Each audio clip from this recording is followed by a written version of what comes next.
90 రోజుల కోర్సు పూర్తి చేస్తే చాలు 100% ప్లేస్మెంట్ సపోర్ట్ తో సాఫ్ట్వేర్ జాబ్ మీ సొంతం. వెంటనే కోడ్ జ్ఞాన్ డెస్టినేషన్ ని సంప్రదించండి.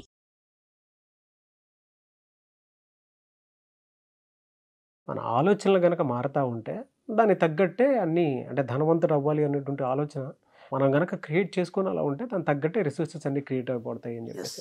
బట్ నేచర్లో మీరు ఉండాలి, దానికి తగ్గట్టుగా మనం ఉండాలి. ఆలోచన చెప్తున్నాం ధనవంతుడు అని చెప్తున్నాము అంటే ఇప్పుడు సబ్జెక్ట్ లో భాగంగా మనం చెప్పుకోవాలి కాబట్టి చెప్పుకుంటున్నాం.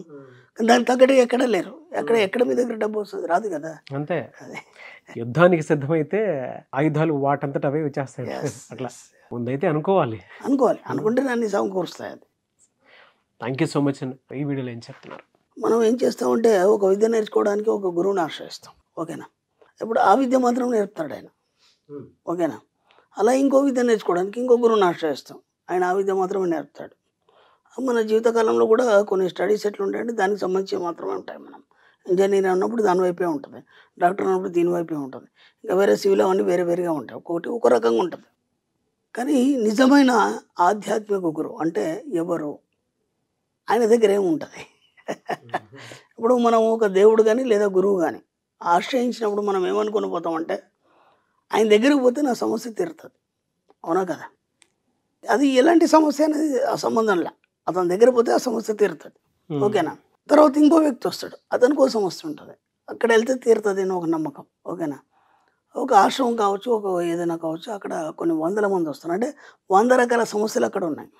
ఆ 100 రకాల సమస్యలు అతను తీరుస్తాడని నమ్మకం వాళ్ళు ఉండేవాళ్ళు వచ్చారు, ఓకేనా. నిజంగా తీరుస్తారా? నిజంగా తీరుతున్నాయా? ఓకేనా.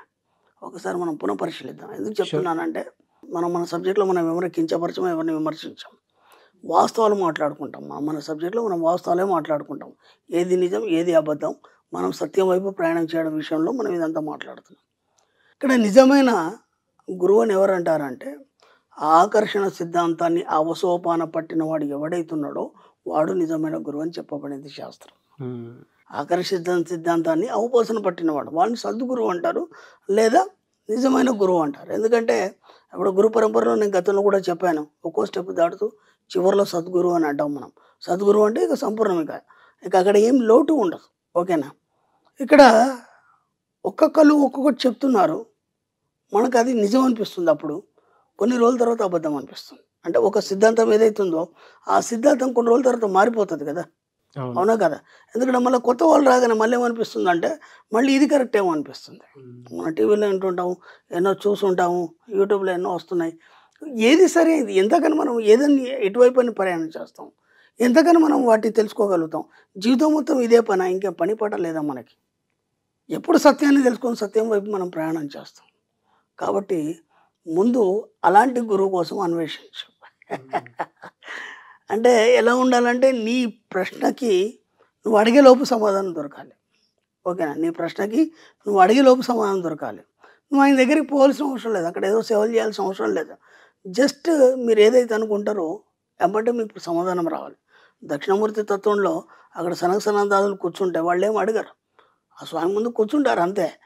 వీళ్ళ ఆలోచనలు ఏవైతే ఉన్నాయో అవన్నీ కూడా అక్కడ గ్రహింపబడతాయి, అక్కడ నుంచి ఆటోమేటిక్గా ఆన్సర్లు ఇక్కడ రాబడతాయి. అక్కడ మౌనం తప్ప మాటలు ఉండవు. అలాంటి స్థితిలో ఉన్న గురువు కోసం మీరు అన్వేషించండి. అలాంటి స్థితిలో ఉన్నటువంటి గురువు కోసం మీరు అన్వేషించాలంటే మీ యొక్క ఆలోచన విధి విధానం అంత స్థాయికి వెళ్ళాలి. మరి అర్థమవుతుందా? మీ ఆలోచన విధానం కూడా అంత స్థాయికి వెళ్ళాలి. అంత స్థాయికి వెళ్ళినప్పుడే అలాంటి ఆ గురువు దొరుకుతాడు కదా. అవును. మరి ఇప్పుడు అలాంటి గురువే మీకు ఎందుకు కావాలి? అలాంటి గురువు మీకు ఎందుకు కావాలి? ఆధ్యాత్మిక పరంగా బోలెడు మంది గురువులు ఉన్నారు, మీకు ఆకర్షణ సిద్ధాంతం అవపోసన పట్టిన గురువు ఎందుకు కావాలి అంటే అక్కడ సంపూర్ణత్వంతో కూడి ఉన్నవాడు వాడు. అర్థమైందా? మీరు వెళ్ళినప్పుడు ఏమవుతుందంటే ఆ సంపూర్ణత్వాన్ని మీరు పొందడం అనేది జరుగుతుంది. సంపూర్ణత్వం అంటే ఏంది? ఇక్కడ ఆకర్షణ సిద్ధాంతంలో ఏదైనా ఆకర్షించవచ్చు, మన సబ్జెక్టే కదా అది. అంటే ఎక్కడ లోటు అనేది ఉండదు అక్కడ, అర్థమైందా? అప్పుడు మీరు అక్కడికి వెళ్ళినప్పుడు మీకేమవుతుంది, మీరు సంపూర్ణత్వాన్ని తీసుకొని వస్తారు. మీరు అమృతం అనేది ఒకసారి దొరికిందనుకోండి ఎప్పటికీ చిరంజీవే కదా, ఇక మళ్ళీ దాని గురించి ఆలోచించే అవసరం లేదు. నాకు ఏదైనా జబ్బు వస్తుందేమో, లేకపోతే అనారోగ్యం పాడవుతుందేమో, ఇట్లాంటి ఆలోచన లేవు కదా.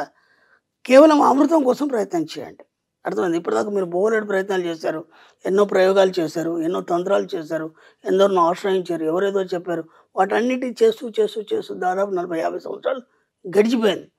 ఇప్పటికీ కూడా మీకు సరైన గురువు దొరకట్లేదంటే కారణం ఏంటంటే మీ యొక్క మనసు సరి అయిన విధంగా ఆలోచించటం లేదు. ఓకే. అర్థమైందా? ఎప్పుడైతే మీరు ఆ సంపూర్ణత్వాన్ని కోరుకొని, ఎప్పుడైతే ఆఖరి సూత్రాన్ని అవపోసన పట్టిన గురువు కోసం వెతకాలని మీకు ఆలోచన వచ్చిందనుకో, అప్పుడు మీరే గురువుగా మారిపోతారు. ఇంకేం లేదు. ఇక గురువు ఎవడో ఎక్కడో ఉండడు కదా, మనమే గురువు అని మనం ఎన్నోసార్లు చెప్పుకున్నాం కదా. అది ఎప్పుడైతే అన్వేషిస్తావో, నువ్వు లోతుల్లోకి వెళ్తావో, నీ ఆలోచన విధి విధానం ఎప్పుడు కూడా సంపూర్ణత్వం వైపే ఉండాలి. సంపూర్ణత్వం అంటే ఏంటి? డబ్బు, సంపద, ఐశ్వర్యమే కదా నిజమైన ఆధ్యాత్మికత. స్పిరిచువల్ సైన్స్ అంటే ఏదో పూజలు పునస్కారాలు ఇవన్నీ కాదు. అంటే నిన్ను నువ్వు తీర్చిదిద్దుకోవడం, నిన్ను నువ్వు ఉన్నతంగా ఎలా జీవించాలి, అంటే ఎక్కడ ఏ లోటు లేకుండా డబ్బు, సంపద, ఐశ్వర్యంతో సంపూర్ణంగా ఎలా జీవించాలి నేర్పేదే నిజమైన ఆధ్యాత్మికత. దాన్ని ఎవరు సవివరంగా వివరించి వాళ్ళు లేరు. కాబట్టి మనమేమనుకుంటున్నాం అంటే పూజలు, విధి విధానం ఇవన్నీ కూడా మనకు ప్రాథమిక స్థాయి. ఓకేనా?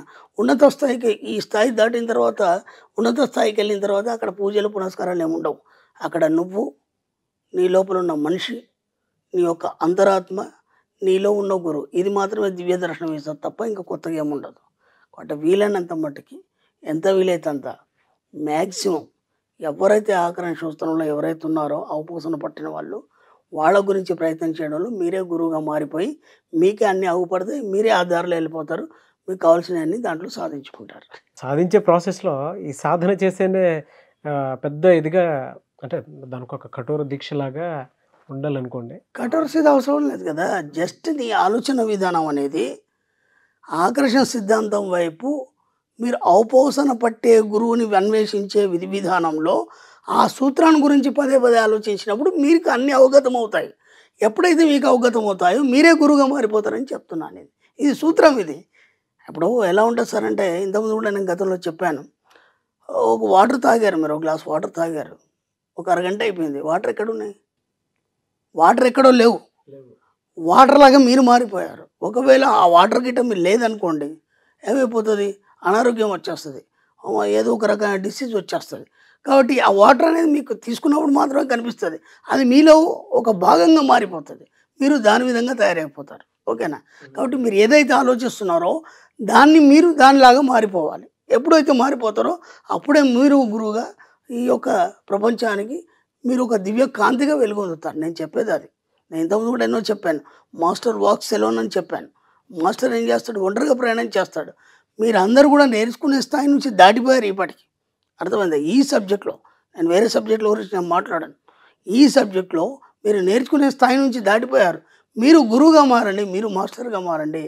మారాలన్నప్పుడు దాన్నే పట్టుకొని కూర్చొని దాన్ని నిరంతరం శోధన చేసినప్పుడు ఆటోమేటిక్గా మీరు దానిలాగా మారిపోతారు. అంతే నేను చెప్పేది. అంతకంటే ఏం లేదు. మనం ఏదైతే పదే పదే ఆలోచిస్తామో మనం దానిలాగా మారిపోతాం. Anyways, thank you so much doctor Shri Acharya Ananthakrishna Swami garu. నమస్కారం. సుమన్ టీవీలో మీ పర్సనల్ అండ్ బిజినెస్ ప్రమోషన్స్ కోసం కింది నెంబర్కి కాంటాక్ట్ చేయండి.